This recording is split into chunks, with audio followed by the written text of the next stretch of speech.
ఒకసారి అంజనాదేవి శివుడికి గోడ మీద తపస్సు చేస్తారు. బంటకాలు, సింహాసనం అంతా ఏర్పాటు చేస్తారు.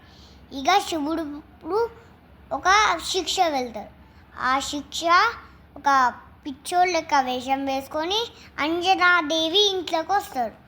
అంజనాదేవి ఇంట్లోకి రాగానే ఇక అమ్మ నాకేమైనా దానం ఉందా అని చెప్తాడు.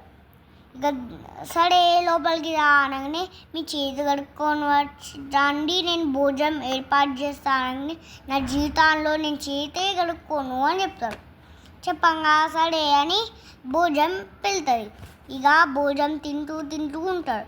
ఇంకా ఆకలేసరి అనగానే భోజనం వెళ్తాడు. నాకు చీచి ఇది పుల్లగా ఉప్పు లేదు అని చెప్తాడు. ఏమనదు. ఇక శివుడికి వేసిన ఏర్పాటు కూడా తినేస్తాడు. ఇక శివుడు సింహాసనం కూడా దాని మీద కూర్చుంటా. నేను తింటే కొంచెం పుణ్యం వస్తుంది, కానీ నువ్వు శివుడు తింటే పాపం వస్తుంది అని చెప్తాడు. చెప్పంగానే ఏమవుతుంది, ఇక నా శివుడు గురించి మాట్లాడకు అనగానే ఇక ఆ శివుడు తన వేషం చూపిస్తాడు. ఇప్పటి నుంచి నీ గర్భం నుంచి నేను పుడుతా అని చెప్తాడు. అది అంజనేయుడు.